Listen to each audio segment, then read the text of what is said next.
बुलढाणा जिल्ह्यातील लोणार येथील दुर्गा टेकडीवर समाजसेवक स्वर्गीय पुंडलिक महापारी यांनी मागील 30 वर्षांपूर्वी घर, अफाट संपत्ती व कुटुंबियांचा त्याग करून उजाड माड रानावर आपले संपूर्ण आयुष्य खर्च घालून स्वबळावर अंदाजे 50,000च्या वर झाडे लावली आणि ती जगवली। मोठ्या मेहनतीने रक्ताचे पाणी करत जगविलेल्या लोणार येथील दुर्गा टेकडी वनराईला लोणार नगरपालिकेच्या हलगर्जीपणामुळे 12 मार्च रोजी दुपारी 1 वाजेदरम्यान भीषण आग लागली। बुलढाणा जिल्हाधिकारी डॉक्टर किरण पाटील यांनी तात्काळ भेट देऊन घटनास्थळाची पाहणी केली। यावेळी आग लागलेल्या वनराईची पाहणी दरम्यान घटनेचे वार्तांकन करणाऱ्या पत्रकारांवर जिल्हाधिकारी पाटील चांगलेच खवळल्याचे दिसून आले।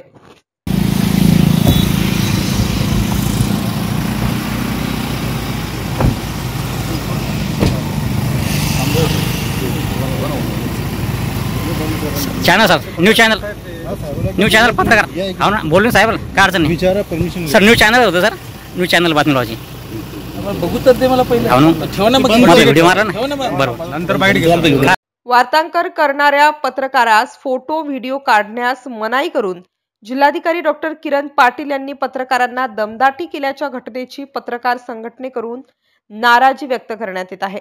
लोणार येथे जिल्हाधिकारी डॉक्टर किरण पाटील यांचा दौरा असल्याने नगरपालिका प्रशासनाने दुर्गा टेकडी परिसराकडे जाणाऱ्या रस्त्यावर साफसफाई करून कचरा जाळला। जळता कचरा तसाच ठेवून कर्मचारी तिथून निघून गेले। या हलगर्जीपणामुळे तीच आग पुढे वनराई परिसरात पसरून आगीने रौद्र रूप धारण केले। त्यामुळे मोठ्या संख्येने वनसंपदेचे नुकसान झाले असून शेकडो पक्ष्यांची घरटी आगीच्या भक्ष्यस्थानी पडली, तर काही वन्यजीवांचा होरपळून मृत्यू झाल्याची माहिती प्राप्त झाली आहे। दरम्यान या प्रकरणाची सखोल चौकशी करण्याचे आदेश डॉक्टर किरण पाटील यांनी प्रशासनाला दिले आहेत। तर या आगीमध्ये जळालेल्या वनराई आणि दुर्मिळ वृक्षांचे तात्काळ जतन करण्याची मागणी वन्यप्रेमी नागरिकांकडून करण्यात आली आहे। नाव सांगा तुमचं? नमस्कार, मी विनायक महापारी, मी शिवाजी महापारी। आज लोणार या ठिकाणी कलेक्टर साहेब येणार असल्यामुळे कधी नव्हते नगरपालिकेला जाग आली आणि त्यांनी या रोडवर जो घाण गावातून आणून या ठिकाणी टाकल्या जाते या आमच्या दुर्गा टेकडीच्या आवारामध्ये ती त्यांनी पेटवून दिली आणि त्याचा परिणाम इतका वाईट झाला की ते सगळं दुर्गा टेकडीच्या आवारामध्ये गेल्यामुळं दुर्गा टेकडीची जी वनराई आहे, जी जवळपास त्या ठिकाणी 1 लाख 2 लाख झाडे आहेत, ते सगळे जळून खाक झाले आणि याच्यामुळे पशु पक्षी आणि बोर हरिण हे प्रभावित झाले आणि बरेच त्या ठिकाणी मेले। या ठिकाणी मी स्वतः पोलीस स्टेशनला रिपोर्ट दिला, फॉरेस्ट ऑफिसला सुद्धा या ठिकाणी रिपोर्ट दिला, नगरपालिकेला सुद्धा या ठिकाणी कळवलं, परंतु त्या ठिकाणी कोणी कर्मचारी पंचनामा करायला यायला तयार नाहीत। याला सर्वस्वी जबाबदार ही नगरपालिकेचे कर्मचारी, सीओ मॅडम आणि जे काही संबंधित फॉरेस्टचे अधिकारी आहेत, MTDCचे अधिकारी आहेत, हे सर्वस्वी याला जबाबदार आहेत। यांनी त्या ठिकाणी पंचनामा करून ताबडतोब त्या ठिकाणी त्या दुर्गा टेकडीच्या आवारामध्ये जे काही झाडाचं नुकसान झालेलं आहे ते त्या ठिकाणी त्या झाडाचं पुन्हा लागवड करून पुनर्जीवन करण्यात यावं आणि त्या दुर्गा टेकडीची सुरक्षा करण्यात यावी, हीच या ठिकाणी सगळ्या लोणारवासियांच्या वतीनं मी या ठिकाणी यांना विनंती करतो।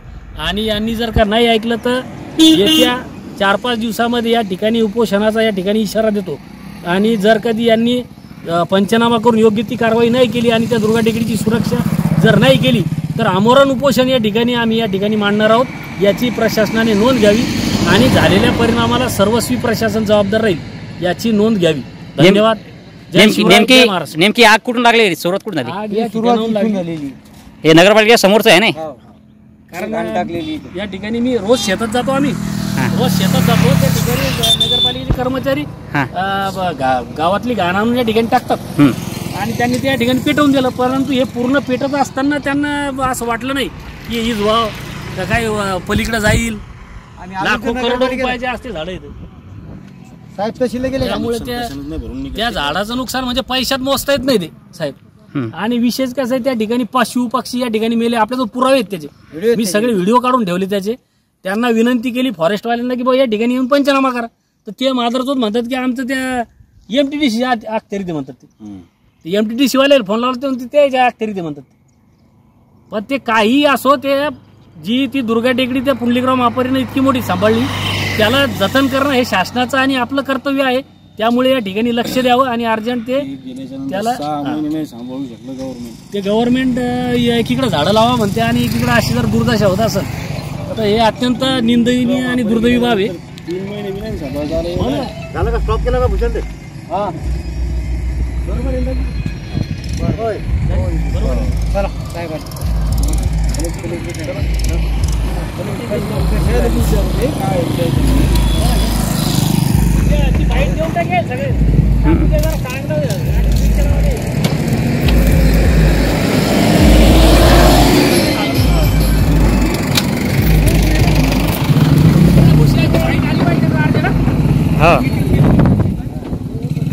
आगीचे नेमके कारण काय याबाबत आमच्या प्रतिनिधींनी नगरपालिका मुख्याधिकारी विभा वराडे यांच्याशी साधलेला संवाद. MCN न्यूज मराठी करिता भूषण शेटे, लोणार. प्रश्न करतो. नगर परिषद लोणार तसेच दुर्गा टेकडी याच्या हाकेच्या अंतरावर रस्त्याच्या कडेला असलेला कचरा, संकलित कचरा आपल्या नगर परिषदेच्या कर्मचाऱ्यांनी पेटवल्यामुळे व तिच्यावर ध्यान न दिल्यामुळे सदर हवेमुळे हा कचरा उडून आपले जे दुर्गा टेकडीचे वनराई आहे, वनराईमध्ये जाऊन वनराईमध्ये भीषण आग लागलेली आहे व त्याच्यामध्ये हजारोच्या संख्येत जिवंत वृक्ष हे जळालेले आहे. तर याबद्दल आपली प्रतिक्रिया काय समजा? याबाबत उद्या मी सर्व म्हणजे शहानिशा करेल आणि जे काही दोषी कर्मचारी असेल त्यांच्यावर कारवाई करण्यात येईल आणि जे काही इथे नुकसान झालं याबाबत आम्हाला पण खूप खंत आहे. तसेच दुर्गा टेकडीचे जे विनायक भाऊ मापारी यांना आम्ही आश्वासन दिलं आहे की जितकं काही नुकसान झालं तितके आम्ही वृक्ष लागवड करेल आणि इथलं सर्व व्यवस्थित करून देईल. जी आज ही साफसफाई मोहीम सुरू होती ही कशाबद्दल होती? साफसफाई मोहीम आता आम्ही म्हणजे 5-6 दिवस झाले आमचे हे वाढवलेले आहे मजूर आणि तेव्हापासूनच असं काही विशेष म्हणून नाही, पण साफसफाई मोहीम आमची नेमके मान्य जिल्हाधिकारी साहेब होते त्यामुळे केली का साफसफाई? नाही, आजच सर आज येणार होते, पण आमची साफसफाई मोहीम 8 दिवसापासून सुरू आहे. आणि कोणती स्वच्छता कमिटीची काही आलेली होती की ते 1-2 दिवसात? हो, ते 4-5 दिवस पूर्वी आले. पथक आलं होतं का? त्याच्यामुळे साफसफाई सुरू होती? नाही, असं काही नाही. आमचं आता नवीन टेंडर झालं. याच्यापूर्वी नगरपालिकेकडून खर्च होत होता आणि तो खर्च आमच्याकडून होत नव्हता. आता टेंडर झालं आणि आम्ही लोक पण वाढवले. बरं, आता या घडलेल्या घटनेची तुम्ही सविस्तर चौकशी करणार आणि दोषी कर्मचाऱ्यावर कारवाई करण्यात येईल आणि इथे जे काही नुकसान झालं ते आम्ही त्यांना पूर्ण वृक्ष लागवड करून सगळं साफसफाई करून देणार. हा कचरा संकलित तिथं होत असतं का इथच्या लोकांचा आहे का कोणाचा होता? कर्मचारी करतात तेच मी त्यावरच उद्या योग्य ते शहानिशा करून दोषींवर कारवाई करेन. आपल्या नगर परिषदेचा आगेच्या अंतर होतं ते कचरा पडेल समोर समजा. हो, तेच मी म्हणत आहे की उद्या त्याची शहानिशा करेन.